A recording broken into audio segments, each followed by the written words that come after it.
Hey, team, welcome back to another episode of the Intentional Agribusiness Leader podcast. This is Mark Jewell, your host, and today I'm joined by Cary Crum from Agri Technovation. It's a mouthful, but it sounds good when it comes out, man. Thanks for being on here with me. Oh, thanks for inviting me. It's a pleasure. Yeah, awesome. All right, Cary, everybody gets the same question at the onset, and that is, what does it mean for you to be intentional? So for me, being intentional means that I'm trying to stay focused on what I'm planning to do and how I'm going to move through the process while I'm doing it. So it's just having a mindset of being in the moment and with a little bit of for planning and a little bit of shifting on the fly when I'm in the moment. So and also trying to stay focused on the outcome. So it's really kind of a 360 in my situation would be a 360 view of what I'm doing. And then, so it's kind of like, plan, execute, shift, focus on results, and then review. So that to me is kind of how I do intention. Cool, I like it. So you've got a big background in sales, in the grocery space or the food space, right? Food space and the farm space, both. Yeah. Yeah. All right. Very good. And now you're applying that into more of an ag retail space. So I'm just curious, what are some of those lessons that you've learned? We talked a little bit about this off the recording. What are some lessons you've learned that really apply to bringing intention into that sales process and developing customer relationships? So I think so. I have a general philosophy that when customers who I'm interacting with ask me, they'll try to label me as a salesman, and I tell them I'm not a salesman. I'm not selling anything. And like, well, why are you even here? I said, well, I'm here to help you, right? I'm here. I've got a bunch of tools in my toolbox, and but I don't know what tools are going to fit your particular job. So if you got a minute, let's sit down and chat about some of your challenges. I work with growers around you, so I know some of the problems, and you may have some or many or all or none of those problems. But I think it's just taking the mindset that I'm a problem solver with the customer, and I'm really there to just ask him a lot of questions. And I think asking questions for me is what drives my sales process. It's and I tell my salespeople that we don't sell anything, and they look at me like I'm crazy. And I said I don't sell anything at all. I said I'm there to find out how I can help somebody. And the other thing that I really focus on for myself is that when I walk into a prospect's office, and I still do quite a bit of cold calling, is I take the position that I'm there to help them, and they can choose to accept my help or not. It's up to them, but I'm there for a reason, and it's a beneficial and a good reason. I'm not there to just sling product at them, and that serves me well, and I try to communicate that to my salespeople. Sometimes it works good, and sometimes they just can't get past the idea that they're there to, hi, I'm John, you want to buy something? So Yeah. Yeah. How do you maintain that mindset of service first when, maybe there's been how many umpteen number of salespeople are going into that person's office every week to compete for their time, right? right. And the wall is so thick and so Yep. high, right? To get in there with that new customer. Talk to us a little bit about how do you maintain that mindset of service and be okay with it when they just say, hey, like, not another one, get out of here. So, so one of the things that I try to do, so I use a few techniques that are kind of weird, but so there's different things that happen in different situations. So if it's a true cold call where I've got a prospective customer that I want to do business with, usually it starts a couple weeks in advance, and I ask around, I find out how they pay their bills, I find out what kind of business they do, and I'm familiar with them. Then I do some Googling and research and try to find articles or a YouTube video or a podcast they've been on. So I identify kind of what the company's about. Okay, so I've got some knowledge of their business, and I'm talking about let's say not just a small customer, but more of a larger customer. How I approach this, and if I don't know who the manager is, who's the decision maker, what I often do is go drive around the farm and try to catch one of their employees or go to their shop. Shop is a great place to go because nobody wants to talk to the mechanic. He's out there by himself usually, and nobody pays any attention to him. So you show up and you ask him, "Hey, I'm looking for the guy that the farm manager or the owner," and he'll tell you. And so you ask him and say, well, his name is John, and where's John's office? Oh, and he tells you where the office is at. And then I Yep. always I ask him a few questions about the company, and I always ask his name, Hmm. the mechanic's name. Then I roll up into the office unannounced, and there's a secretary who's on guard, right? So what I Right. do with her is I walk in and I say, "Hey, my name is Cary Crum, and I'm from this company, and I'm looking for John. Is he here?" And she says, "Oh no, well, what do you want?" I said, "Well, I was down at the shop talking to Jose, and Jose was telling me that John's up here usually during the day. So I now have a connection. I'm not just some guy off the street. I Yeah. obviously know somebody at their company who's been referred to, and surprisingly enough, it changes the whole interaction. And now I start talking to her about the boss. Well, when is he not here? When is the best time to get him? I do some business with you guys, some of your neighbors, and we're having really good success. And I've got a few things that I might be able to help him, but I'd like to catch him. And she'll actually a lot of times will tell you when he's there. Well, he's here every Thursday at 1 o'clock for a agronomy meeting. You can catch me after that. Then I make a point to come back. So once I've done this process and I get in front of John, it, oftentimes the secretary, if he's there on my second visit, will go get him and tell him I'm there, and she acts like she knows me. And because Sure. of this familiarity and this rapport that I built, all of a sudden I get in the door and he'll come out sometimes and say, "What do you want?" I say, "Hey, I don't want to jump you. I do business with your neighbors. I'm doing business with this guy." And I usually drop the names, and then Yep. so I build legitimacy of what I'm doing. I said, we're a specialty fertilizer company. We have really good products, and our pricing structure is very good. We're finding a lot of success. Our business is growing a lot. I'd love to schedule a meeting with you in a week or two when you have time. I'll be back up here, and I always have two two dates. So I say, "Hey, I'm usually here on Yeah. Tuesdays or Thursdays. What's better for you, morning or afternoon?" And they'll say, "Well, mornings." "Okay, how about is Tuesday?" Well, Tuesday doesn't work. I have this. Come Thursday. So Thursday at 10. Okay, bam, and my appointment's made. And Yeah. then that's usually how I get in, to be honest, and it works pretty well. I would say Beautiful. that's about an 80% success rate when I use that model. Love it. I love it. I love the approach. I really, really do. And here's why. I've talked to people for a long time and all the different sales trainings that we've done, and I've always recommended picking, giving them a couple of options instead of saying, "Hey, would it be okay if I stopped out?" And then we got to go through the whole process of when, right? And like, "Hey, what are some good times for you?" And then if we're doing this virtually, not in person, we're 15 emails deep into this damn thing, and maybe 6 weeks before I finally get a meeting, Right. That happens. right? And it doesn't work that way. So we say, hey, and when you think about working with a decision maker, there, anything you can do in that process to remove the friction for their decision making as to why they maybe would want to spend a little bit of time with you or not, is the way to go. So you give them a couple of times, and you've done so much of that in your process of stopping out. Don't go straight to the decision maker. Go find someone else. Build a relationship with somebody that knows them. If it's a solo shop, or if you're going to a farmer instead of maybe a B2B situation like you're in, find a friend in town that knows them and is willing to make an introduction or tell you a thing or two. There's so many ways you can go about it. Or if you're in the today in the online world, obviously we can go.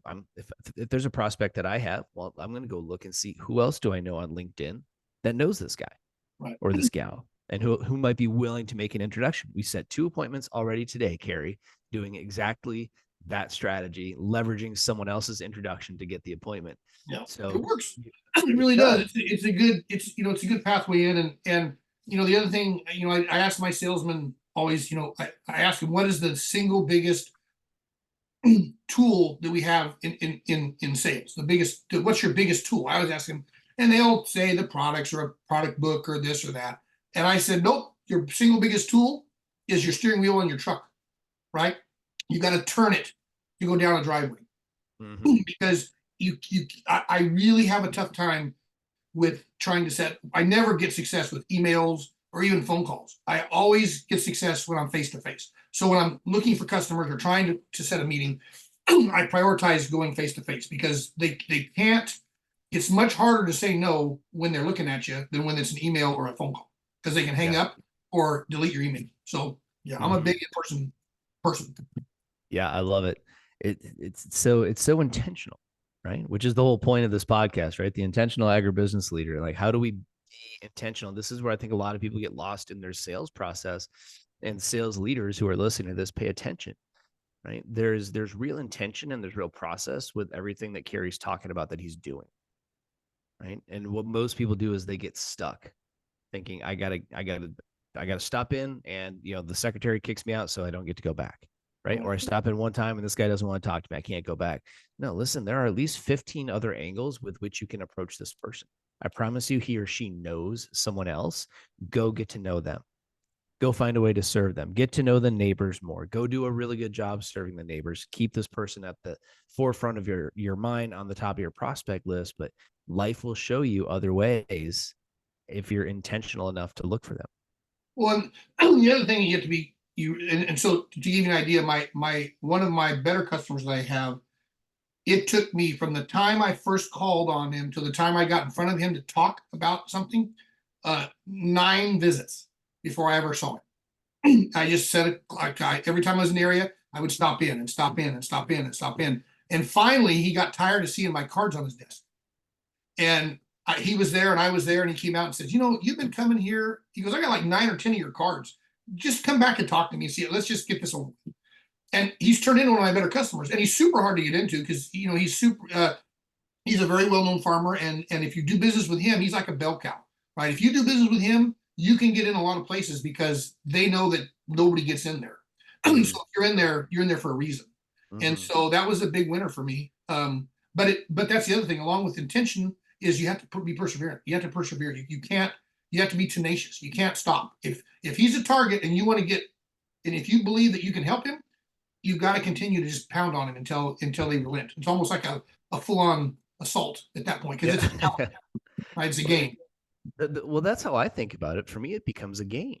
Yeah. Right? Like if they're rejecting me without knowing me, it's not really about me, right? They've got their walls up because maybe some other salespeople have let them down, or other products or services haven't been as good, or whatever. But they don't know me, Yeah. and And so I I think focus that. a lot on that, right? So Yeah. it's funny when I go, so now I spend most of my prospecting with my salesman. They'll if they have a client they want to go to, I said, listen, let me go with you. I can get us in. So uh, we get in front of a customer, and we'll spend an hour with them, and I don't talk about business at all.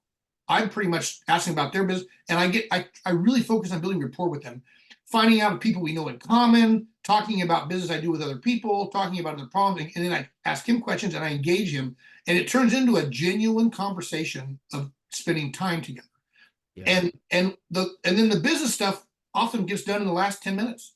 And then we walk out the door, and the salesmen are like, I don't understand that at all. We didn't talk about business at all till the last 5 minutes. Then we got a whole bunch of stuff done. I said, that's because we spent our time getting to know him and putting his guard down and getting familiar with us. And once you start genuinely caring about his business, and he feels that you're not just another guy trying to sling him a product, they will understand that you're there to help. And it works. It really does.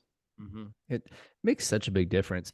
Talk to me a little bit about, those that you lead, those that have led. Um, it's one thing for us as sales leaders to know how to do this, but when you're building a team and you're trying to influence others to be able to do the same, what success or challenges have you had in trying to get others to do the same? Yeah, that's that's the hard part.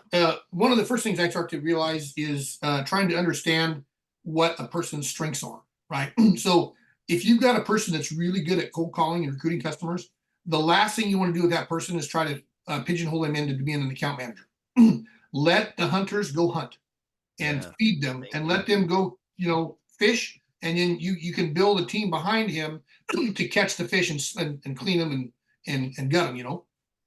So recognize in your team who's good at what, and then and you have to design a system that rewards everybody in that process, right? So that's the hard part. The other thing that so I'm a control freak. I think good. I'm not saying I'm a good salesman. I'm going to say most good salespeople tend to be control freaks, and I am that. I like to control the process. I'm super fussy about who communicates with my customer. I want to be the guy that the customer looks upon, right? So that's challenging when you're trying to lead a team, because you should lead from behind, not from the front. Even though in battle it's different, but so I've really worked on this. When I changed jobs, I've really tried to put in place a servant leadership model, which is really hard, right? Mhm. Because the fear, it scares me to death, giving control. So I pushed a lot of the control to my salespeople, and I backed off, and I kind of coach them and then let them go out.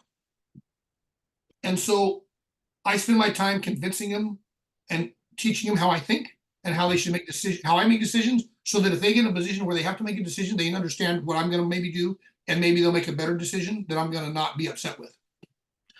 So it's a teaching model, really. I try to teach them about the way I do things, but then I try to encourage them to put their own brand on it. So it's the biggest problem I have. I mean, it's a big challenge. I don't have the answers to them. I'm feeling my way as well.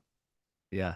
Well, that's the toughest challenge I think that everybody has. Anybody who's a great salesperson, doesn't always necessarily or necessitate that we ought to be in a sales leadership role, but often you find yourself there, and you know how to make that sale happen. If you could just be on top of every one of those 150 deals that you got to make this year, like no problem. But you don't have the bandwidth. Nobody has the bandwidth for that kind of a thing, right? Or however many it pertains to. So how do we roll that out and get the team to be able to level up? Always the challenge. And I appreciate you sharing that, because that's what I think a lot of people really, really get stuck with. But you did bring up a couple of cool points in there, which I want to highlight. One is taking that servant leadership mindset. As a trainer, as we were growing the training business in the late 20 teens, there came a point where we were doing so many live training events that I couldn't be there to do them. Right. And the company it said Mark Jewell speaking and training. That was the original name of the company. Right. So there was an expectation there's going to be this Mark Jewell guy in the room, right? Yep. And we ended up rebranding under MJST, which was still just my initials. But what it did was it started to take me out of the spotlight. And now, actually, in our sales process, I will set the expectation with you that I'm not going to be doing the coaching, and I may not be at the event. In fact, maybe somebody else will sell that entirely, and I'm just over here quarterbacking the business. But how that started was I had to get comfortable sitting in the back and just let the team lead the event, even if it looked like it was going to be a train wreck. Just let them go. And the more I got out of the way, the faster they grew. The more I intervened, the more I slowed down the process. Does that Yeah, make I see sense? that too. And so I do that in the whole company. So in my role, I'm not just a sales leader. I actually run the company here. So I oversee operations, and I really struggled with the operation side of it, because I really turned those guys over. And I tell them, listen, I'm doing this experiment, right? I'm trying this servant leadership thing. It's not my natural thing. So we're going to go through some bumps in the road, but I'm going to let you guys make the decisions. When you guys need something, you guys get together and you come to me with what your decision is, and I'll tell you if I like it or not. But that's it. And maybe I want you to tweak it, but man, it really forces me to bite my tongue and to look away, because I know they're going to cause a problem, but they need to learn it. And which is what you said. You have to Yeah. let them grow, and that is, to me, is the white knuckle thing. Is that is super scary, and I'm getting better at it. My ownership sometimes questions because they're more control freaks, and Sure. as well, and they come here and they don't. There's things that they don't necessarily like sometimes when they're visiting, but I'm like, listen, there's a method here. They've got to learn. I can't, because what happens if I get hit by a truck, right, tomorrow? Right. Yeah. Right. So my old employer always believed in one of his things. They were uh, Dave Ramsey people. So Oh, sure. they believe in having getting hit by a truck plan, and which I kind of Sure. like. And so Yeah. that's what I've taken for this model is, if I can't be there to make the decision, they've got to make the decision for me. And likely at the lower levels, they understand what needs to happen better than I do. Mm-hmm. So they just need to take ownership of it. And it's going okay. It's getting a little better, but it was bumpy. It's not a fun road for me. Yeah. Well, that's the name of the game, man. It's leadership is messy stuff. Behavior change with people is messy stuff. And for some reason, I got into this business on purpose, and I like it. I enjoy it. I like watching it. I like advising on it. We do a lot of coaching. We'll run, Cary, somewhere north of 4,000 hours of coaching calls this year Oh wow, as a that's company, right? that's And good. so we get a front row seat to a lot of messy stuff, right? Right. So we see it, but it's so worth sticking it out and having a very clear plan. Right now, I mean, my team is required every time we create a new process or something that we're doing on a consistent basis or semi-consistent basis. Right. It damn well better have at least a video screen recording of the thing that you're doing. I don't care if it's putting it right, making an invoice inside of the invoicing software. Right. Screen record that so that if today, right now, I'm the only one who knows how to do that. But if Right. we were to, if we were to expand a little bit and then say, okay, hey, you're now going to take over invoicing, the videos in the folder on finance, Right. right? Like just to Yeah. watch that. Now we can scale up so much faster and be ready for growth or Right. be ready for acquisition, right? Which increases, that. But Well, the single most significant thing in recording an SOP is the teaching of it. When I teach someone, I remember it better, right. I get it. right? Yeah. And I see flaws in my process. I see, well, I've got this really roundabout, sort of jerry rigged way about going about doing things, and it works for me, but that's probably not going to work for anybody else. Right. Have you ever seen the? I can't remember the name of the guy. There's a YouTube video that I've watched a bunch. He's a submarine captain. He talks about he took over the worst submarine in the fleet, and he turned into the best one. But he stopped making decisions and let everybody else. He pushed all the power to the bottom. Yep. That's really what I'm using, kind of as my model. Yeah, I like it. And it's hard. He said, he told his crew, listen, I'm not going to make any decisions. You guys run the boat. I'm going to guide you along, right? Mm-hmm. And it took a bumpy road, but in the end, he turned that ship into the best rated submarine in the Navy, Yeah. and so that's kind of my model. The other thing that makes it easier is I'm a Simon Sinek guy. I like Mm-hmm. some of his stuff. Yep. Love it. And one of his big concepts, and I tell all my employees this, I said, you guys are like my kids. Okay. When I hire you, I make you like one of my children. Now, the difference between being an employee and a child is I can't fire my children when you guys screw up. Okay. Right. And Right. so I Yeah. take the position that I can pretty much guide you and teach you through any of these events. I won't tolerate stealing, and I won't tolerate dishonesty, and I won't tolerate trying to screw a customer. I won't tolerate being disrespectful to your teammates. So there's certain things that are no-goes, but we'll work with you to get through that. But having an idea that I need to help each of those people be better is easier than creating a disposability of them, right? Yeah. Because training, as you know, is super expensive, and getting a guy up to speed and turning him loose after a year and a half is really expensive for the company. So I try not to do that. I try to teach them, and sometimes you have to part ways, but it's really rare. I really tried everything to do that before I pulled the plug. Sure thing. Yeah. Well, it's worth the investment of time and intention and resources to do a good job with these people up front and bring them up to speed and be intentional with how we're curating the workspace, because it becomes so costly and so frustrating. The premise of the work that I'm doing just around the word intention stems from my years of research, and specifically a year of research just on intention. And what we say around here is that all the times in life I've become the most resentful, and resentful of what my business, my coworkers, my customers, my spouse, my friends, whatever. All the times that myself, for that matter, all Right? the times in life I've become the most resentful are always because of the times in life I've been the least intentional. Sure, I Right. would agree with that. Yeah, I would definitely agree with that. Yeah, I gotta. I think that the other thing I try to do in that intention is to be straight, right? I don't beat around the bush. I try to always I try to catch my people doing good Mhm. and tell them. I try to make a point to thank them when they do something that I appreciate. Yeah. It's not all negative feedback, because it's easy to get in that mindset where you're constantly giving, they do great, and you're constantly pointing out the 20% of the great stuff they're not doing. But that I've found that creates a lot of resentment too, because in the salesman employee's mind, it's like, look, I do all this good stuff, and he shows up and he only doesn't care about this one little thing. So I try to do both with a balance. But the other thing I try to do too is I just talk to people like I talk to my kids. I just tell them straight. There's no beat around the bush. If you're doing something stupid or dumb or something that's not appropriate, I'm just going to tell you straight. I mean, hey, we got to fix this. Just get your head out of your butt. This is not working. So let's work together. How can I help you fix this behavior? And get them involved. And like you say, it's just a messy process. I wish I had a book that I could tell you, oh, I'm an amazing manager. I consider myself kind of a poor manager, but but my ownership and my people tell me I'm good at it, but I don't feel like I'm good at it. I feel like it's a mess.